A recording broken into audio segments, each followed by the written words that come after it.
was invited by Joanna Wasza to organize this panel, I started thinking about possible new meanings for Panslawism, right? Instead of going back to something that we all know was a historical idea of a certain common identity of all Slavic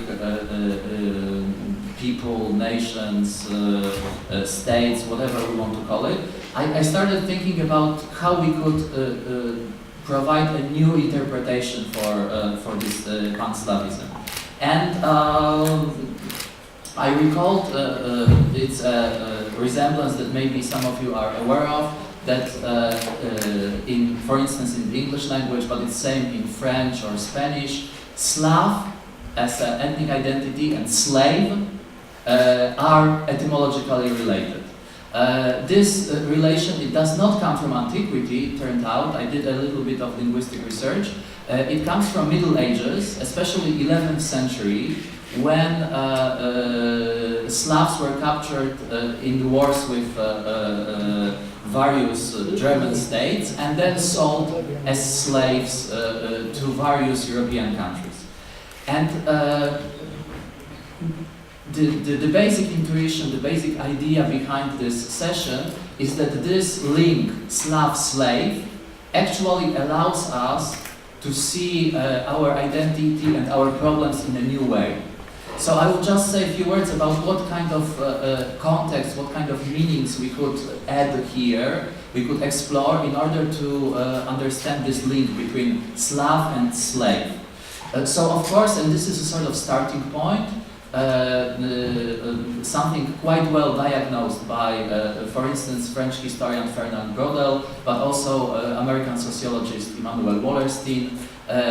This part of Europe lying east of the river Elbe, north of the Danube River, and this is a problem. Where is the eastern border of this area? This is somehow blurred. However, this part of Europe, in early modern times, functioned as a first periphery of the capitalist world system, which meant that the export from this area was mainly cheap agricultural products, some natural resources, salt, timber, but mostly grain.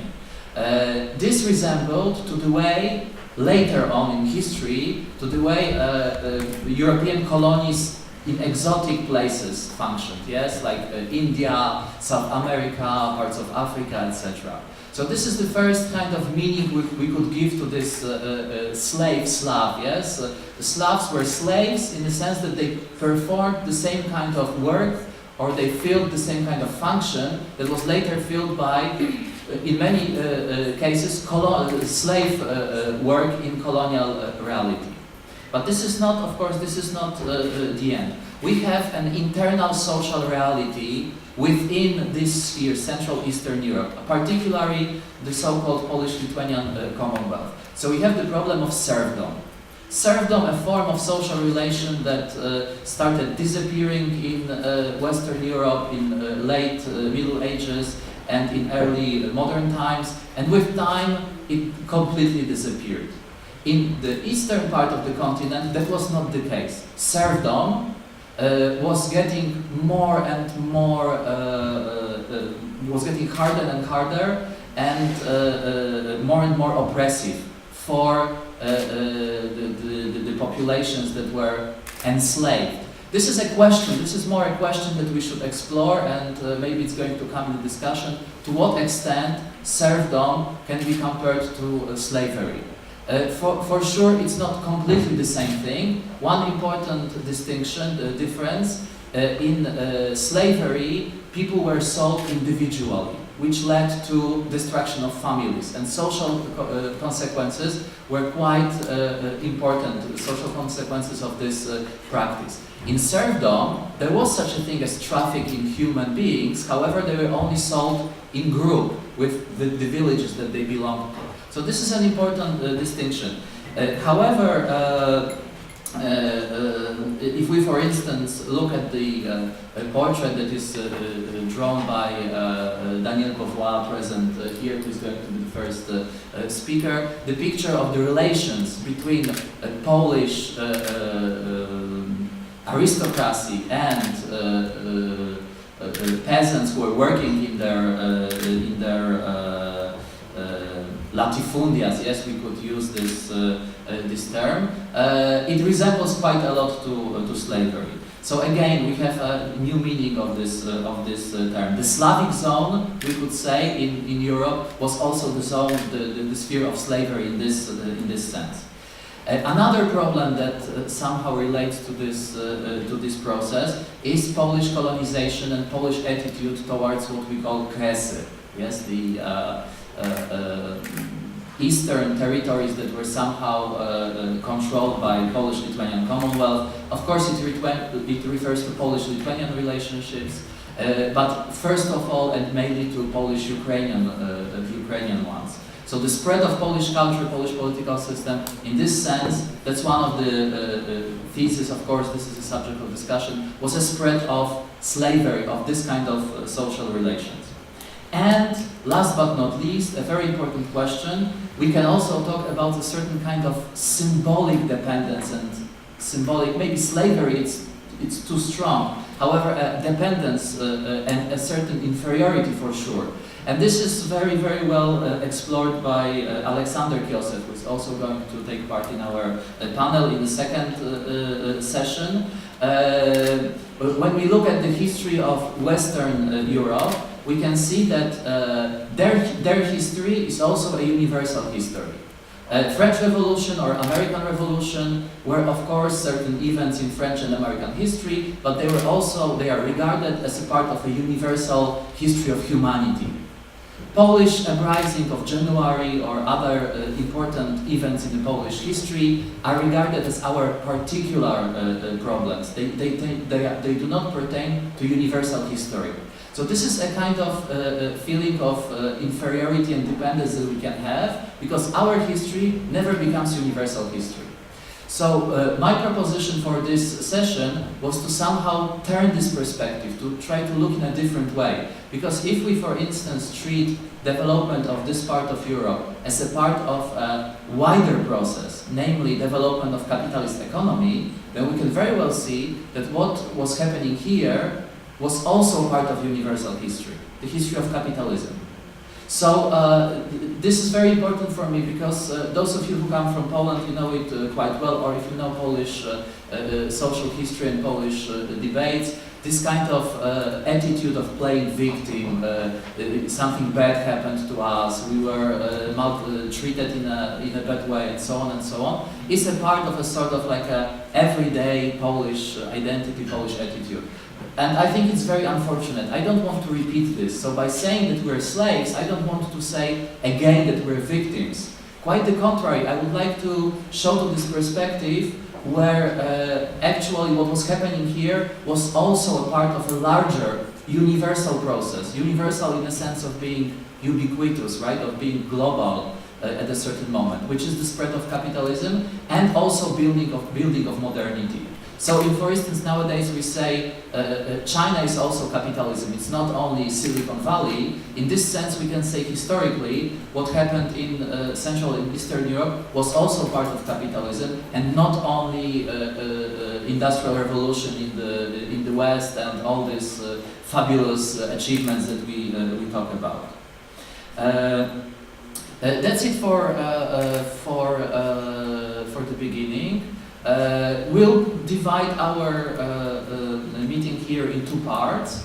In the first one we'll have an intervention by Professor Daniel Beauvoir, who will be our first speaker. Professor Beauvoir is a specialist in Polish, Russian and Ukrainian history. His articles and his books were have been translated into Polish. The most important one, Trójkąt Ukraiński, I believe it's one of the most enlightening works about Polish-Ukrainian history. It's also remarkable that we needed a foreigner to come and investigate these issues.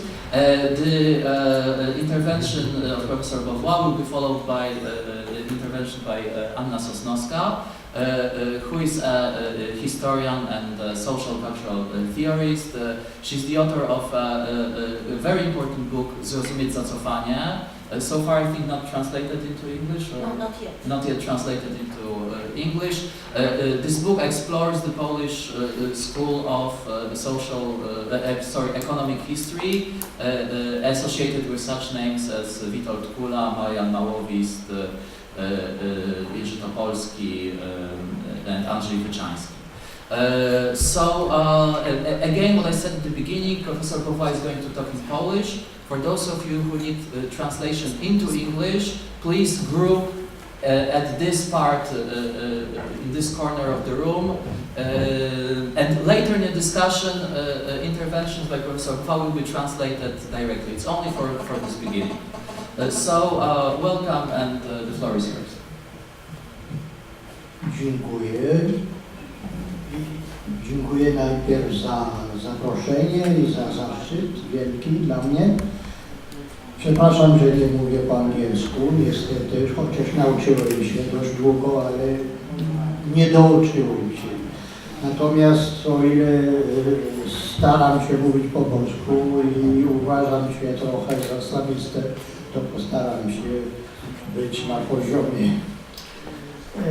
Więc zaproponowany mi temat, czego nas uczy multikulturalizm, w cudzysłowie pierwszej Rzeczypospolitej i do czego może się to przedać dziś, no to bardzo blisko się wiąże z tematem, na którym pracuję od lat, czyli z tematem Kresów Wschodnich.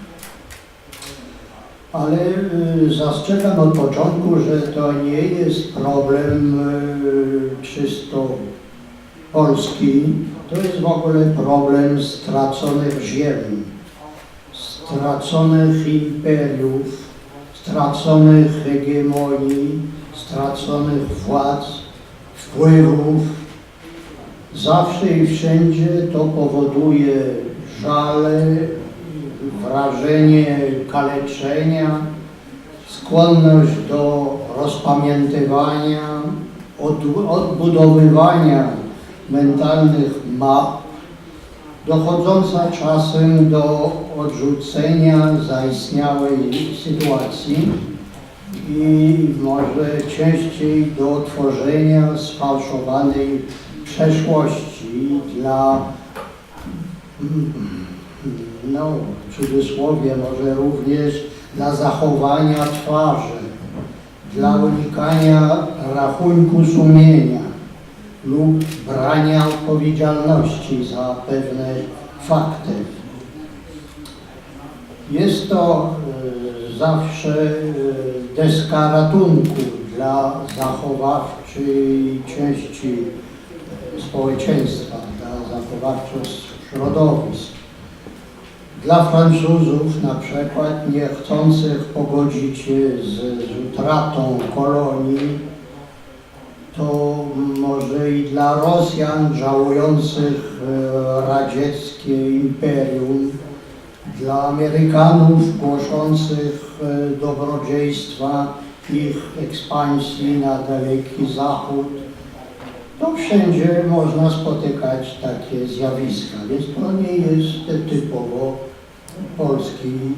polskie zjawisko.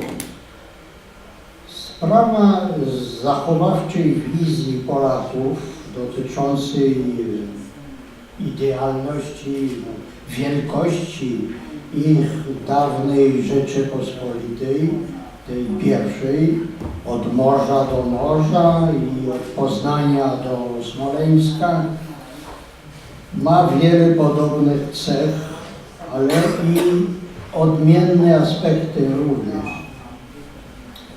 Ta olbrzymia przestrzeń bowiem powstała wcześniej od wyżej wymienionych przestrzeni, imperiów, bo już od XIV-XV wieku krystalizuje się ta Rzeczpospolita pierwsza. Należałoby może raczej porównać jej ekspansję do portugalskiej czy hiszpańskiej. Z tą różnicą, że nie była ta ekspansja skierowana do zamorskich posesji, lecz do sąsiedzkich ziem tak zwanej ULB. To jest określenie z paryskiej kultury, na pewno dobrze znane Państwu, więc do ziem Ukrainy, Litwy i Białorusi.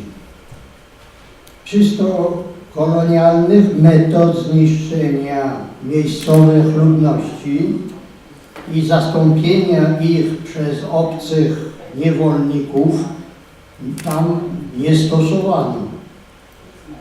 Dlatego te postkolonialne wizje pana docenta mnie wydają się trochę czasami nie całkiem adekwatne, chociaż jest bardzo dużo podobieństw.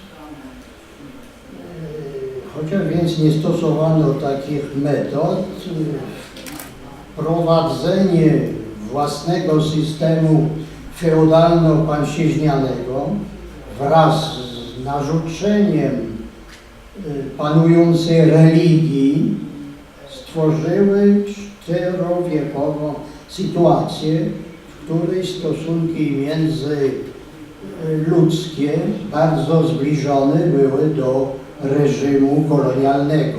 Tutaj bardzo chciałbym podkreślić, czego może mi zabrakło trochę w książce pana docenta, ten aspekt religijny. Jednak Unia Brzeska w 1596 roku jest jak gdyby częścią drugą zawłaszczenia tych ziem. Nie można mówić o kolonizacji albo o zawłaszczeniu ULB przez Polskę, nie mówiąc o religijnym aspekcie. Katolizacja ziem prawosławnych jest fundamentalna, żeby zrozumieć, na czym polegał ten pseudokolonializm. Zasady i metody szerzenia Unii Brzeskiej zmierzającej do wyparcia prawosławia na rzecz katolicyzmu miały na cel ściślejszą kontrolę ludów przez katolickich lub skatolicyzowanych panów ziemian i przez wszechmogący kler.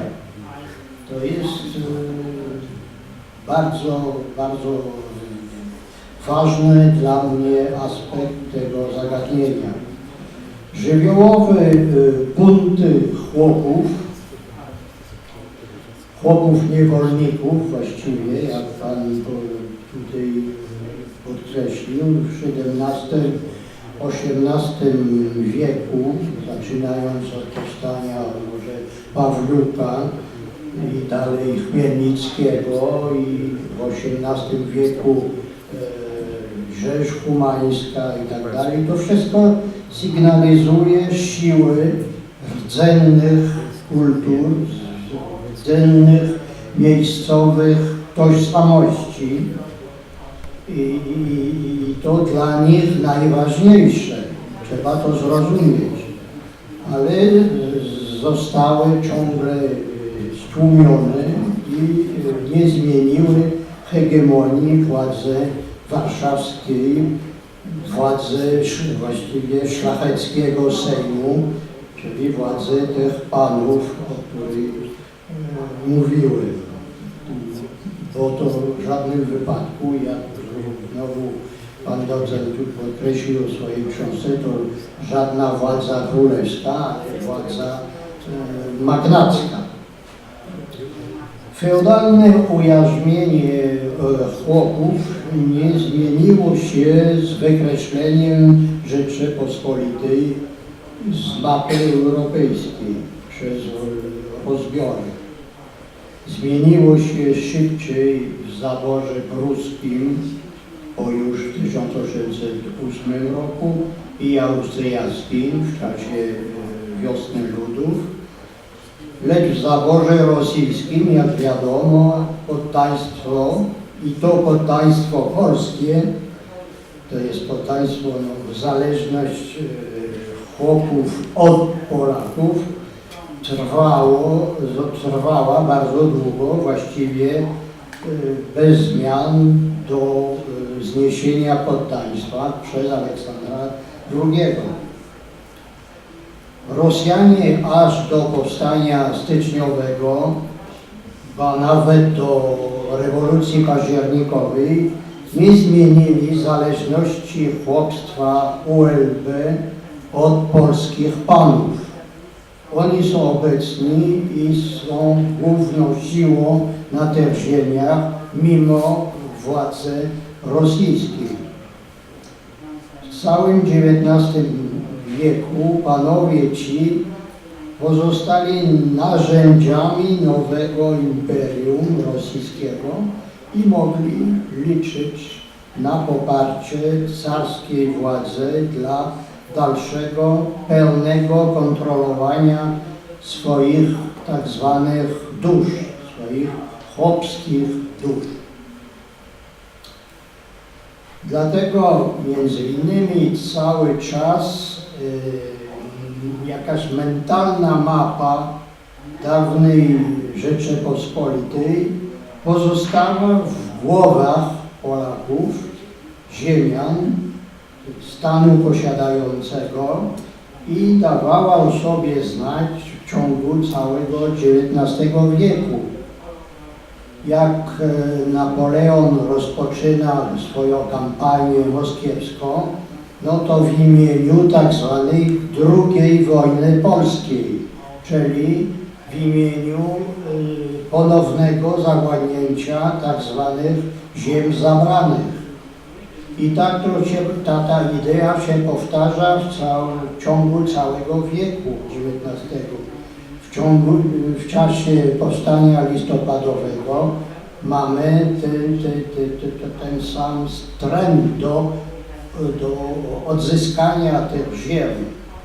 W Paryżu, w środowiskach emigracyjnych to samo w 1835 roku odbywa się w Paryżu tak zwany Sejm Powstańczy, który zmierza do odbudowywania dawnej Rzeczypospolitej.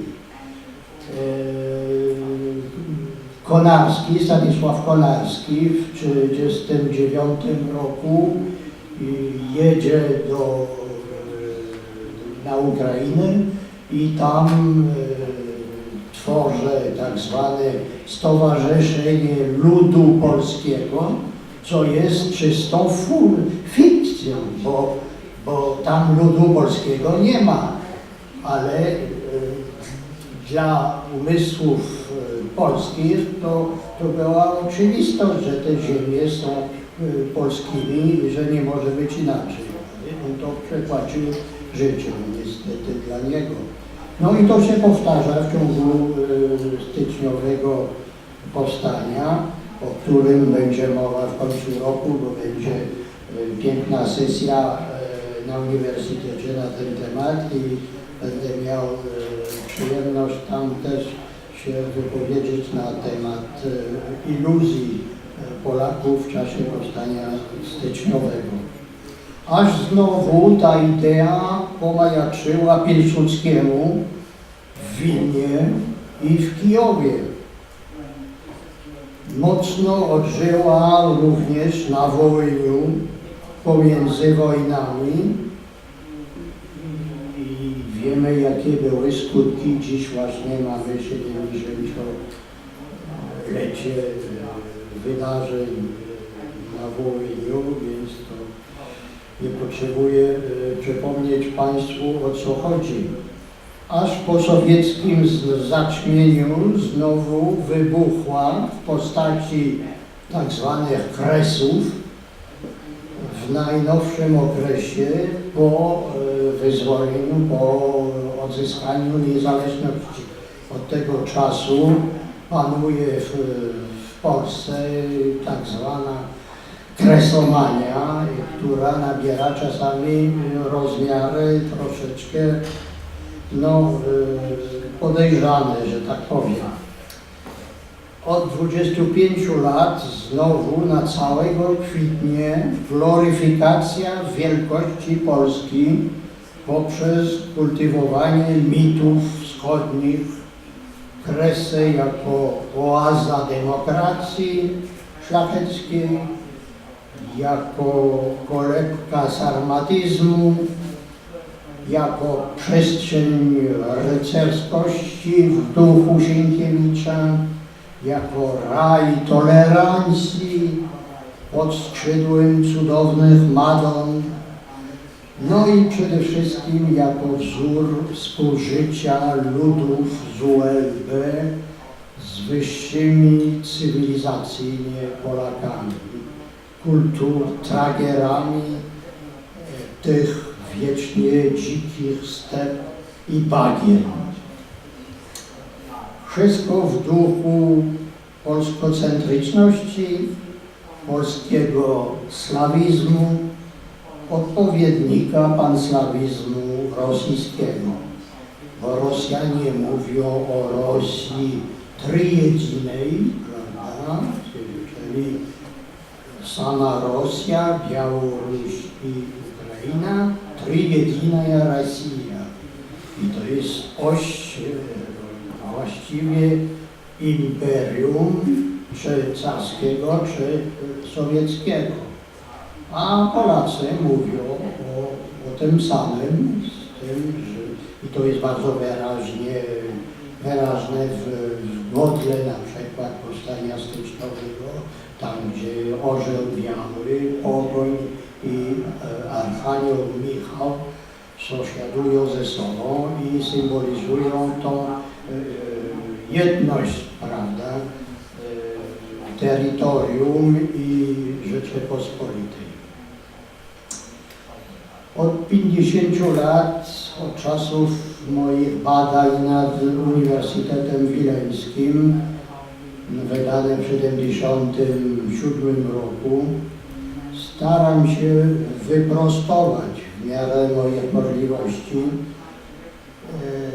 tą wizję narzucone przez patriotyczną historiografię lub mitologizującą literaturę piękną.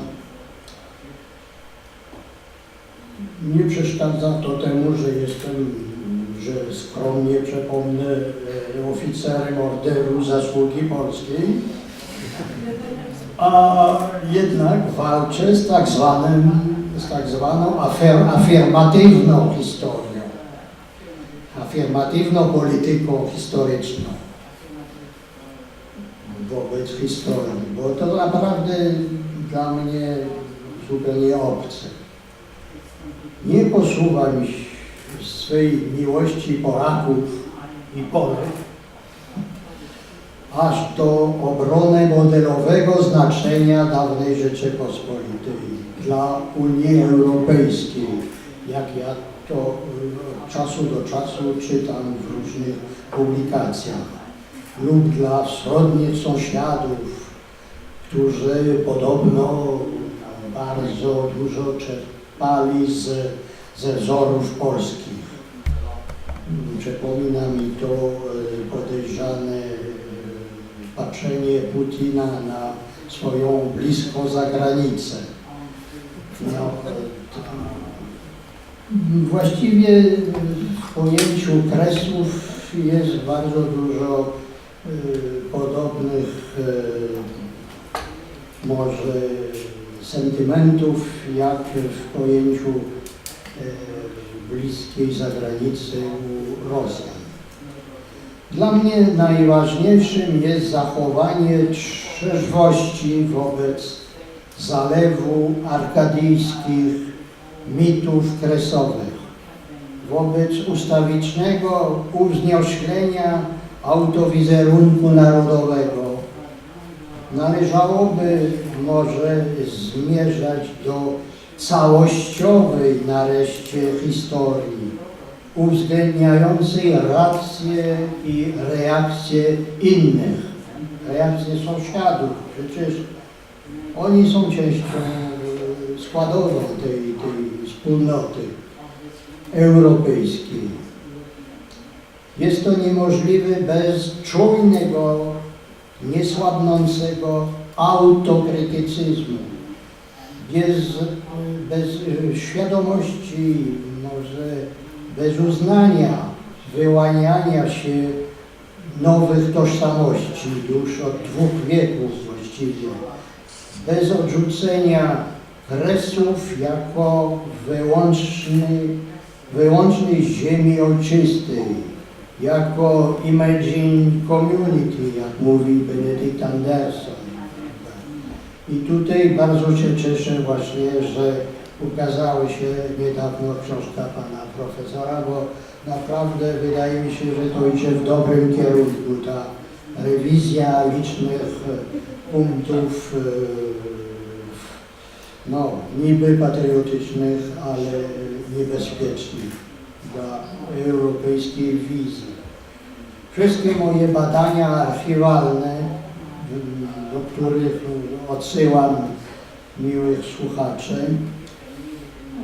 są wydane, jak pan profesor przypomniał, w grubej książce Trójkąt Ukraiński, wydana 8 lat temu w Lublinie i wznowiona 2 lata temu,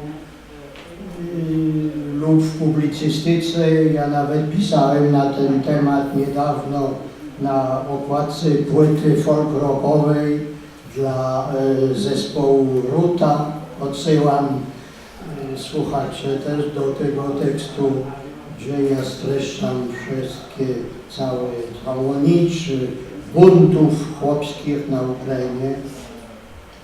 To wszystko świadczy o to, że mówić o bezkonfliktowości stosunków na wsi, czy to na wsi ukraińskiej, czy na wsi nawet białoruskiej, jest grubym fałszowaniem dziejów, że omawiać rzeź